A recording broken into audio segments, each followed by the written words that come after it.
जय हिंद एवरीवन। सो हम अपनी एनसीईआरटी की सीरीज कर रहे थे, तो इससे पहले हमने अपने एनसीईआरटी के 4 चैप्टर खत्म कर लिए हैं। तो अब हम अपना चैप्टर 5 शुरू करेंगे, जिसका नाम है चेंजिंग कल्चर एंड ट्रेडिशन। जब हम बात करते हैं चेंजिंग कल्चर एंड ट्रेडिशन की, तो हमने इससे पहले जो था हमने पढ़ा था कि कैसे राइटिंग एमर्ज होना शुरू हुई थी, कैसे एम्पायर बढ़ रहे थे, कैसे नोमैड्स जो थे जैसे गेंगिस खान ये सब अपने एम्पायर को स्टैब्लिश करते हैं। उसके बाद फिर हमने 3 ऑर्डर पढ़े थे। तो अब हम पढ़ने वाले इसके बाद क्या चेंजेस आते हैं, कहाँ पे कल्चरल जो चेंजेस आ रहे हैं यूरोप में और यूरोप की कई जगहों पे, जैसे यहाँ पे नाम भी लिखा हुआ है फ्लोरेंस, वेनिस, रोम, इन सब जगहों पे क्या क्या चेंजेस आ रहे थे ये हम अब डिटेल में पढ़ने वाले हैं। ठीक है, तो जब हम पहली लाइन देखते हैं इसमें लिखा है कि जब 14th सेंचुरी से लेके 17th सेंचुरी के एंड तक हमने क्या देखा है कि कई सारी जो टाउन्स थे वो डेवलप हो रहे थे, कहाँ पे, यूरोप के अंदर। और लोग अब एक टाइप से अर्बन कल्चर डेवलप हो रहा था। अर्बन कल्चर मतलब कि लोग शहरीकरण की तरफ भाग रहे थे। लोग अपने आप को सिविलाइज समझते कि हाँ अब हम उस तरीके से तो नहीं है कि हाँ हंटर और गैदरर नहीं, अब हम एक जगह बैठ के पढ़े लिखे अच्छे आदमी बन रहे हैं। उस टाइप को सिविलाइज्ड लोग कहा गया है, जो अच्छे से रूल फॉलो करे, अब सबकी बात माने, लाइक ऑर्डर में रहे, तो इन्हें सिविलाइज्ड वो अपने आप को मानने लग गए थे। टाउन्स की यहाँ पे बात की गई, जैसे कि फ्लोरेंस, वेनिस, रोम, ये क्या बने थे, ये सेंटर बने थे किसके, आर्ट एंड लर्निंग के। अब आर्ट एंड लर्निंग, क्योंकि इस टाइम पे आर्ट और लर्निंग जो थी ना इंक्रीज हो रही थी, बढ़ रही थी, लोगों का इंटरेस्ट जा रहा था इस साइड पे। जब इंटरेस्ट जागेगा तो जो आर्टिस्ट और राइटर्स होंगे, आर्टिस्ट वही जो आर्ट्स में बनाते हैं, तो आर्टिस्ट और राइटर्स क्या होंगे, उन्हें पैट्रोनाइज किया जाएगा by rich people and aristocrats. अब पैट्रोनाइज कैसे किया जाएगा, जो मान लो किंग है या एरिस्टोक्रेट है, नोबल मैन है, वो क्या करेगा, जो बड़े बड़े लोग हैं वो आर्टिस्ट को अपने वो घर पे बुलाएंगे, उनकी पेंटिंग बनवाएंगे, या राइटर्स हैं उनसे अपने एम्पायर के बारे में, अपने इलाके के बारे में लिखवाएंगे, उन्हें इनकी तारीफ करेंगे, उन्हें एम्ब्रेस करेंगे, उन्हें गोल्ड सिल्वर जो भी उन्हें चाहिए वो उन्हें दिया जाएगा। तो इस टाइप का कल्चर हमें देखने को मिलता है इस टाइम पे। एक चीज डिस्कवरी थी जिसे हम कहते हैं प्रिंटिंग। तो प्रिंटिंग यहाँ पे डेवलप हुई थी, जिसकी वजह से काफी सारी बुक्स क्या हुई, अवेलेबल हुई लोगों को अब पढ़ने के लिए। अब पहले क्या होता, हर किताब को लिखा जाता, अब क्या हुआ, एक बार किताब लिख गई उसे फिर प्रिंट करवा के सब में बांट दिया। वरना हर एक बुक, मतलब एक बुक दूसरी बुक, मान लो ए बुक है, ये कोई बुक है, इसका नाम ए है, अब 100 लोगों को पढ़ना है, या तो यही बुक 100 लोगों के पास एक एक करके जाएगी, या जो राइटर होगा दोबारा इस बुक को लिखेगा, फिर राइटर क्या होगा, फिर दोबारा बुक को लिखे, तो इससे 4 कॉपीज बनेगी, 5 कॉपीज बनेगी, जो राइटर ने खुद अपने हाथों से लिखी होगी। बट प्रिंटिंग की वजह से क्या होगा, आज तुम अपनी बुक्स पढ़ रहे हो, सबके पास सेम बुक है, क्या हुआ, एक बंदे ने लिखी और सबके पास वो प्रिंट होके पहुंच गई। तो ये चीज हम देखेंगे। फिर यहाँ पे क्या, जो लोग दूर रहते थे, जो कंट्रीज के बारे में पढ़ना चाहते, वो इन प्रिंटिंग से पढ़ सकते थे कि क्या वहां पे हो रहा है और क्या ये वहां पे नहीं हो रहा। एक सेंस ऑफ हिस्ट्री डेवलप हुई, कहाँ पे, यूरोप में। लोग अपनी हिस्ट्री के बारे में जानने के लिए उत्सुक थे, अपनी मॉडर्न हिस्ट्री को एंशिएंट हिस्ट्री से कनेक्ट करके वो पढ़ा करते थे। यहाँ तक बात समझ में आई है? चलो और आगे चलते हैं। जब हम आगे बढ़ते हैं उसमें हम ये देखते हैं कि कुछ रिलीजन जो था ना, पहले यहाँ पे क्या था, जब हमने 3 ऑर्डर पढ़ा था, जिसने 3 ऑर्डर नहीं पढ़ा वो एक बार पढ़ गया कि कैसे चर्च का इन्फ्लुएंस था। तो जो रिलीजन था ना उसे लोगों ने ना थोड़ा नजरअंदाज करने लग गए थे। इस टाइम पे हम ये देखते हैं कि लोग, पहले ये था कि रिलीजन को ना थोपा जाता था उनपे, अब क्या देखा जा रहा है कि जो इंडिविजुअल है ना वो खुद से चूज करेगा कि उसे कौन सा रिलीजन फॉलो करना है, या अपनी मर्जी से, कोई इस पे थोप नहीं सकता था रिलीजियस चीजें या कोई भी इवेंट हो रहा है जो रिलीजन से कनेक्ट है। पहले चर्च कहता था कि जो अर्थ है वो सेंटर में है, बाकी सारी जितनी भी चीजें है ना उसके चारों तरफ घूमती है। बट जैसी साइंटिफिक डेवलपमेंट्स हुई, हमें ये चीज पता चला कि सेंटर में तो सिर्फ सन है और कौन नहीं है, अर्थ सेंटर में नहीं है। तो ये भी चीज फ्लॉप हुई कि चर्च जो कहता है हमेशा उस पर नहीं मानना चाहिए। फिर उसके बाद हमें पहले चर्च ने ये भी कहा था कि जो मेडिटेरियन सी है वो धरती के बीच में है। बट जब डेवलपमेंट हुई साइंटिफिक, तब हम पता चला कि धरती तो फ्लैट है ही नहीं, धरती तो एक इलिप्टिकल क्या, एक सर्कुलर शेप में है। ठीक है, एक टेक्निकली तो सर्कुलर भी नहीं है, ओवल कह सकते हैं, ओवल भी नहीं, जियोलॉइड कुछ ऐसे करके कहते हैं, तो उतना डीप में जाने की जरूरत नहीं। तो टेक्निकली मेडिटेरियन सी जो था वो सेंटर नहीं था। ये भी एक चर्च का कहा हुआ गलत साबित होता हुआ हम देखते हैं। फिर जब हम और आगे जाते हैं, अब इतनी सारी डेवलपमेंट हो रही है तो हमें यहाँ पे एक वास्ट अमाउंट ऑफ मटेरियल मिलता है जो यूरोपियन हिस्ट्री को बताता है, जैसे document, printing books, paintings, sculptures, building, textile. तो ये सारी चीजें जो होती हैं ये हमें उसके पास्ट के बारे में बताते कि यूरोप कैसा था, वहाँ के लोग कैसे थे। तो ये सब चीज़ें हमें देखने को मिलती है। Much of this has been carefully preserve. अब काफ़ी चीज़ों को ना इन्हें प्रिजर्व करके रखा हुआ है अपनी आर्ट गैलरीज में, म्यूजियम्स में, जो कि कहाँ पे, यूरोप और अमेरिका में स्टैब्लिश है। तो जैसे आप भी किसी म्यूजियम में गए, आपने भी देखा होगा कुछ ना कुछ चीज़ें वहाँ पे पड़ी है जो इंडियन हिस्ट्री से रिलेटेड है, वैसे यूरोपियन हिस्ट्री से जो रिलेटेड है वो यूरोप की आर्ट गैलरीज में पड़ी हुई है। 19th सेंचुरी में ना एक टर्म डिस्क्राइब हुआ था, डिस्क्राइब क्या कह सकते हैं, एक उभर के आया था जिसे हम कहते हैं रेनेसा। रेनेसा मतलब रीबर्थ। रीबर्थ यहाँ पे क्यों यूज किया गया? रीबर्थ का एक टाइप से हम कल्चरल वैल्यू में कहते हैं कि जैसे पूरा एक टाइप से डार्क एज आया था, डार्क एज के बाद फिर सारे लोग एमर्ज हो रहे थे, ऊपर उठ के आ रहे थे, एक पूरा ट्रांसफॉर्म हुई थी सोसाइटी फ्रॉम फ्यूडलिज्म टू जो अब हम आगे पढ़ने वाले हैं। तो यहाँ पे हम देखते हैं कि 19th सेंचुरी में एक टर्म आता है रेनेसा, जिसका मतलब होता है rebirth, to describe the cultural changes of this period. मतलब कि जो भी कल्चरल चेंजेस हो रहे थे इस पीरियड में, उसे हमने एक बेसिक अंडरस्टैंडिंग में गए तो उसे रेनेसा कहा गया है। एक हिस्टोरियन है जो कि जिसका नाम है जैकब बुर्चकार्ड। अब ये क्या है, एक स्विस स्कॉलर है, ठीक है, who emphasised most was a Swiss scholar, the historians who emphasised, हाँ ठीक है, वही जो हिस्टोरियंस जैसे स्विस स्कॉलर जो था वो उसका नाम क्या था, जैकब बुर्चकार्ड। वो कहाँ का था? वो यूनिवर्सिटी ऑफ बेसेल जो कि स्विट्जरलैंड का पढ़ने वाला स्कॉलर था। तो उसके जो गुरु थे ना, उसका नाम था लियोपोल्ड वैन रैंके। तो रैंके ने कहा था कि जब अगर तुम्हें हिस्ट्री पढ़नी है ना, तुम्हें उसके स्टेट और पॉलिटिकल पेपर्स को पढ़ना चाहिए। मतलब मान लो कि अगर मुझे किसी, ये एक इंस्टीट्यूट है, इस इंस्टीट्यूट का नाम XY है, इंस्टीट्यूट कह रहा हूँ, ये मान लो कि कोई एम्पायर है, तो जो भी इसके एम्पायर के अंदर में कोई भी किताब लिखी होगी, कोई भी बुक लिखी होगी, बुक 1, बुक 2, बुक 3, वो क्या होगी, वो उस एम्पायर की आप ऑब्वियसली तारीफ ही करेगी, कोई बुराई तो करेगा नहीं, है कि नहीं। तो पढ़ने का, अगर तुम्हें इस XY एम्पायर के बारे में पढ़ना है ना, तो उसकी लिखी हुई किताबों को पढ़ा करो, तभी तुम्हें अच्छे से डिटेल पता चलेगी, उनकी गवर्नमेंट की पेपर्स को, गवर्नमेंट डिपार्टमेंट्स के फाइल्स को, इन सबको पढ़ा करो। बट जैकब ने कहा नहीं, मैं इन चीज़ों को मानता नहीं हूँ, मैं जो है उसके साथ साथ और क्या चीज़ें, और भी जो उसके आसपास की चीज़ें होंगी उन्हें भी अपने साथ इंक्लूड करता हुआ चलूंगा। जैसे कि कल्चर, वहाँ पे कैसा कल्चर था, जियोपॉलिटिक्स कैसे थे, वहाँ पे ट्रेन कैसा था, इन सबको जब हम एक्यूमुलेट करते हैं तब जाके जो क्या है हमारी हिस्ट्री बन के आती है, हमें अच्छी तरीके से हिस्ट्री के बारे में पता चलता है। यही चीज़ इस पैराग्राफ में बता रखे है। Butchkard was dissatisfied with these very limited goals and his master had set out of him। वही मास्टर ने क्या कहा था कि तुम उनके गवर्नमेंट डिपार्टमेंट के पेपर्स, डॉक्यूमेंट, इन सबको पढ़ के अपनी हिस्ट्री बनाओ। To him, politics was not only based to end-to-end history writing. History was much more concerned with culture as with politics। अब उसने कहा कि नहीं, हिस्ट्री सिर्फ हिस्ट्री से ही कंसर्न नहीं है, वो पॉलिटिक्स से भी कंसर्न है, कि वहाँ पे लाइक पॉलिटिक्स और कल्चर से भी कंसर्न है कि वहाँ पे कैसा कल्चर था। अब 1860 में क्या हो रहा था, इसने एक किताब रखी, किसने, जैकब ने किताब लिखी जिसका नाम है the civilisation of renaissance in Italy. अब इस किताब में ना, in which he called the reader's attention to literature, architecture, painting, to tell the story of how new humanist culture has flowered in Italy from the 4th to 17th century। इस किताब में इसने ये बताया कि कैसे लिटरेचर का role, architecture का रोल, पेंटिंग का रोल, और जो स्टोरीज थी ह्यूमनिस्ट की, जैसे हम, इन सब का रोल कैसा था एक किसी भी सिविलाइजेशन को बनने में, किस पीरियड के बीच में, 4th से लेके 17th सेंचुरी के बीच में। यहाँ पे लिखा भी 4th से लेके 17th सेंचुरी के बीच में।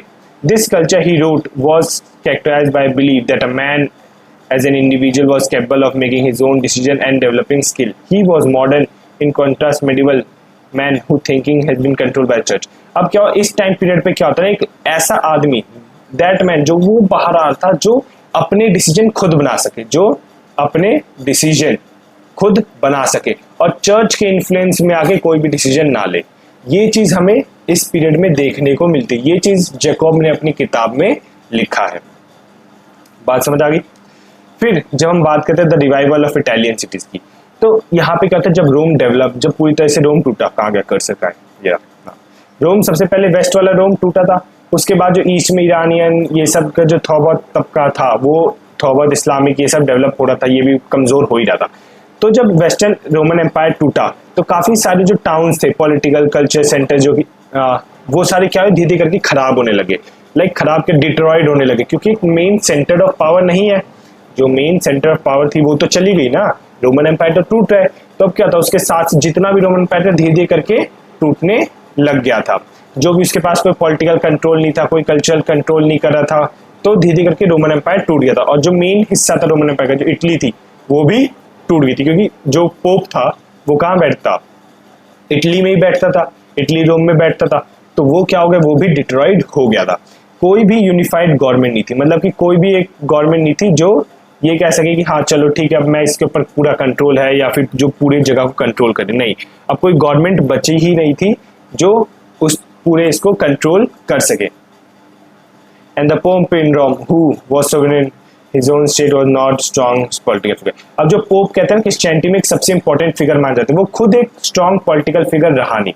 अब वो पूरा एम्पायर ही टूट गया। आप कह रहे हो कि मान लो पाकिस्तान बचा नहीं, और आप कह रहे हो नवाज शरीफ अभी भी वहां पे खड़ा है, तो नवाज शरीफ की पावर ही क्या रहेगी अगर पाकिस्तान पूरा टूट जाएगा। तो वैसे भी अभी भी कोई पावर है नहीं, बट स्टिल चलो एग्जाम्पल की तरफ है, ठीक है। तो पोप क्या था, कोई भी स्ट्रॉन्ग पॉलिटिकल फिगर वो रहे नहीं थे, क्योंकि पावर तो हाथ से जा रखी थी।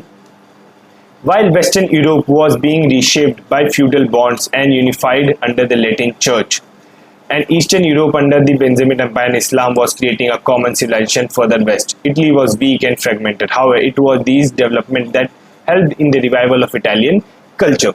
अब क्या होता, जो वेस्टर्न हिस्सा था वो कहाँ पे जाता, वो एक फ्यूडल बॉन्ड, जो हम कहते हैं फ्यूडल जो बॉन्ड था, जैसे जो 3 ऑर्डर के अंदर हमने पढ़ा था, क्या कौन से थे, क्लर्जी, ठीक है, फिर नोबल्स, उसके बाद क्लर्जी, नोबल्स और पीजेंट्स।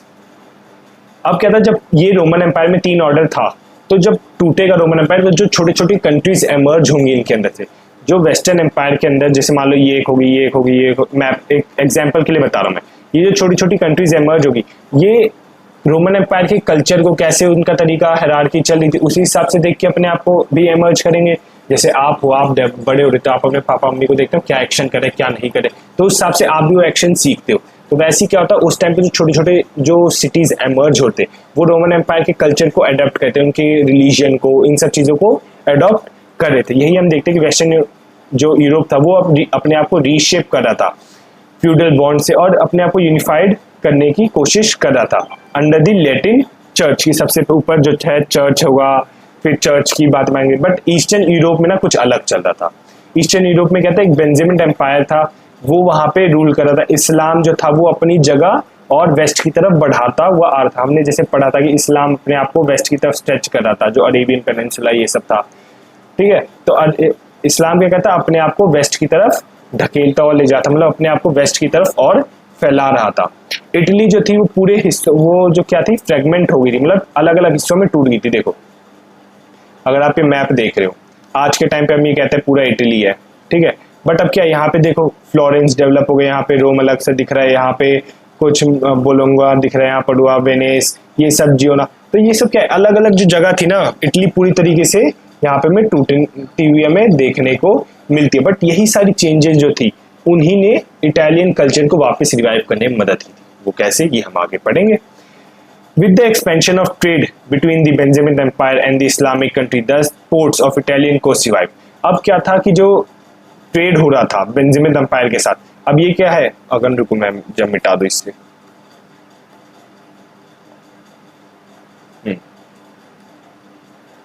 अब क्या था, यहाँ पे जो इस साइड जो बेंजामिन एम्पायर था, जो इस्लामिक एम्पायर था, वो क्या कर रहे थे, वो ट्रेड कर रहे थे किसके साथ, इटली वगैरह के साथ। तो यहाँ पे मान लो जो पोर्ट्स वगैरह जो बने हुए थे उनके साथ जब ट्रेड हो रहा है, तो ये पोर्ट्स क्या कर रहे हैं, एक टाइप से इटली को रिवाइव करने में मदद करें। अब कैसे रिवाइव करने में मदद, अब यहाँ ट्रेड होगा, लोग आएंगे अपनी शिप्स को डॉक करेंगे, रेस्ट करेंगे, तो यहाँ पे पैसा आएगा, ट्रेड आएगा, लोग यहाँ पे बाय सेल करेंगे, तो ये चीज धीरे करके डेवलप हो रही थी।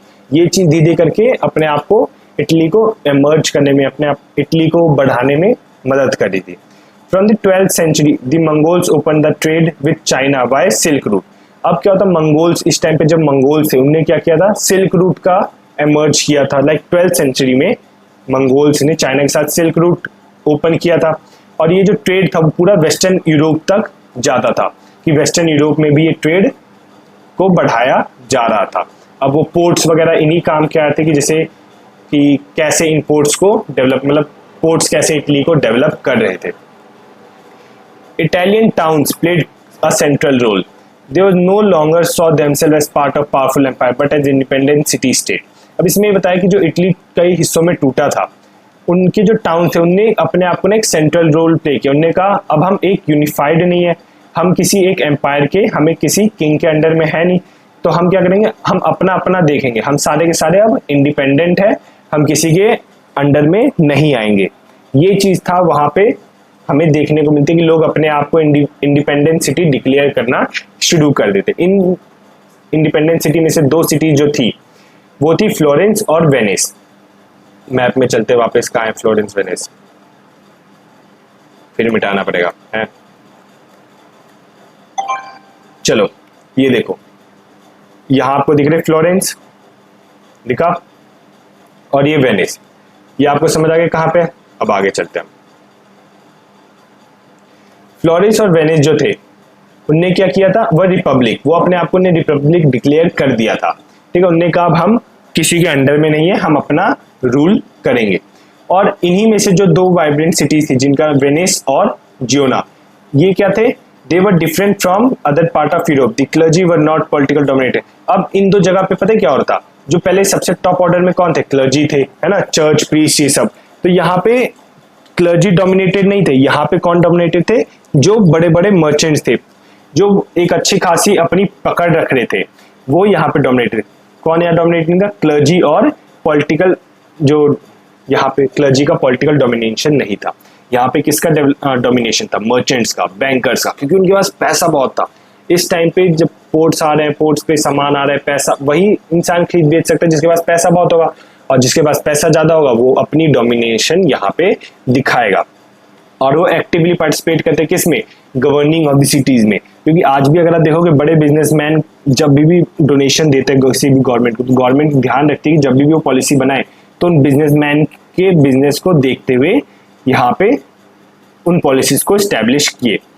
फिर यहाँ पे क्या होता है कि सिटीजनशिप का एक कॉन्सेप्ट जग रहा था। पहले पूरा एम्पायर, पूरी जगह तो रोमन एम्पायर के अंदर थी, अब जो सिटीज डेवलप हुई थी, अलग अलग अपना देख रही थी, अपना इंडिपेंडेंट अपने आप को समझ रही थी, तो एक कॉन्सेप्ट ऑफ सिटीजनशिप डेवलप हुआ कि नहीं, मैं रोमन एम्पायर का नहीं, मैं इस वेनिस का पार्ट हूँ, मैं इस जियोना का पार्ट हूँ, मैं इस फ्लोरेंस का पार्ट हूँ। तो ये इस टाइप की सिटीजनशिप यहाँ पे डेवलप होती भी हमें दिखती है। Even when these towns were ruled by military depots, the pride felt in the torture of being citizen did not weaken. अब मान लो कि यहाँ पे कुछ भी कंडीशन हो रही थी ना, लोग अपने आप को यहाँ का सिटीजन बोलने में प्राउड फील कर रहे थे। ये बात समझ आ गई। और फिर जब हम और आगे चलते, यहाँ पे ना सिटी का जो सिटी स्टेट्स है उनके बारे में थोड़ा डिस्क्रिप्शन है, वो कैसे थे, क्या था, वहां पे क्या हो रहा था, यही चीज इस वाले ब्लू वाले पैराग्राफ में बता रखी है। ठीक है, आगे चलते हैं। फिर हम जब ये टेबल देखते हैं, इस टेबल में बता रखा है कि 14 से लेके 15 सेंचुरी के बीच में क्या हुआ था, जो अब मतलब ये हम ना अभी आगे पढ़ने वाले हैं, अभी शायद ये हम अब पढ़ेंगे। जैसे यहाँ पे आपको टॉपिक दिख रहा है, देखो थोड़ा ऊपर कर दूं, यूनिवर्सिटीज एंड ह्यूमैनिज्म वाला है ना, इसके अंडर में हम ये सारा आगे पढ़ने वाले कि जो ह्यूमैनिज्म जो सब्जेक्ट था, ह्यूमैनिज्म सब्जेक्ट के अंदर क्या आता था, उसके अंदर आते थे आर्ट, ठीक है, लिटरेचर, हिस्ट्री, ये सारे सब्जेक्ट ह्यूमैनिज्म के अंदर आते। और जैसे आप पढ़ते होगे, आपके पास अभी आर्ट्स सब्जेक्ट है तो हम उसे ह्यूमैनिटीज भी कहते हैं। तो यही सारे सब्जेक्ट जो थे ह्यूमैनिज्म के, ये बाद में पढ़ाने लग गए थे लोगों से। पहले इस वाले जब हम यूनिवर्सिटी ऑफ ह्यूमैनिज्म में पढ़ेंगे ना, लोग यहाँ पे क्या थे, सिर्फ लीगल स्टडीज पढ़ते थे, लॉयर्स और बैंकर्स ये सब बनने की कोशिश करते। बट बाद में क्या हुआ कि लोग फिर ह्यूमैनिज्म को भी सपोर्ट करने लगे। लोगों ने कहा नहीं, सिर्फ लॉयर और बैंकर्स ही यहाँ पे नहीं है, यहाँ पे हम ह्यूमैनिस्ट सब्जेक्ट्स को भी पढ़ाना चाहिए। तो वहां पे जो पदुआ यूनिवर्सिटी थी जो इटली में थी, वहां पे ह्यूमैनिज्म सब्जेक्ट को पढ़ाना शुरू कर दिया गया था। पेट्रियार्च जो हम अभी आगे पढ़ेंगे, उसे टाइटल दिया गया था कौन सा, पोएट लॉरेट का। कहाँ पे, रोम में। फिर एक यूनिवर्सिटी स्टैब्लिश हुई थी फ्लोरेंस में, ये हम अब आगे पढ़ेंगे तो ये डिटेल में आएगा अभी कि कैसे कब हुआ था। तो मैं आपको बस एक डिस्क्रिप्शन दे रहा हूँ कि अभी हम आगे क्या पढ़ने वाले हैं। जियोफिर चौसर जो था उसने कैंटरबरी टेल्स लिखी थी और पब्लिश हुई थी। फिर ब्रूनेशी जो था उसने डोमो जो फ्रांस का है वो उसने डिजाइन किया था। ओटोमन ट्रक्स ने किसी बेंजामिन रूलर को डिफीट किया। गुटेनबर्ग ने प्रिंटिंग जो प्रिंट क्या किए थे, बाइबल को प्रिंट करना शुरू किया था। Gutenberg print the Bible with movable types, ठीक है। फिर Portuguese mathematician calculated latitude by observing the sun. जो एक पोर्चुगीज मैथमेटिशियन था उसने क्या किया था, अपने एक लैटिट्यूड को ऑब्जर्व करके लाइक उसे कैलकुलेट किया। जैसे हम ये क्या है 0 डिग्री लैटिट्यूड, ये 23.5 डिग्री लैटिट्यूड, यहाँ साउथ में भी 23.5 डिग्री, फिर इसके बाद 66.5 डिग्री होता है, फिर 90 डिग्री पे होता है, यहाँ पर भी 66.5। तो ये जो क्या है, ये लेटिव लाइन्स है, इन्हें हम कहते हैं लैटिट्यूड। तो किसे एक पोर्चुगीज मैथमेटिशियन ने इसकी डिस्कवरी की थी। कोलंबस कहाँ पहुंचा था 1492 में, अमेरिका में कोलंबस पहुंचा था। और लियोनार्डो दा विंसी की एक पेंटिंग है द लास्ट सपर, जहाँ पे सारे बैठ के अपना डाइनिंग कर रहे होते हैं, वो एक टाइप की पेंटिंग है। तो कब बनी थी 1495 में। और 1512 में मिचेलेगो ने पेंट किया था किसे, सिस्टीन चैपल, जो सीलिंग थी रोम में एक सीलिंग थी उसे पेंट किया था सिस्टीन चैपल को। तो ये अगर आपको नहीं भी समझ आया ना टेबल, कोई नहीं, हम आगे जो है ना अभी अपना जो चैप्टर है यूनिवर्सिटी और ह्यूमनिज्म वाला, यहाँ से जो करने वाला है, इसके अंदर आपको कंप्लीट समझ आ जाएगा कि इस टेबल के अंदर क्या है क्या नहीं है। ठीक है, तो अभी के लिए इतना ही, बाकी जो है हम अपनी कब पढ़ेंगे नेक्स्ट वीडियो में। ठीक है, तब तक के लिए मुस्कुराते रहिए और जय हिंद, अपना ध्यान रखिए।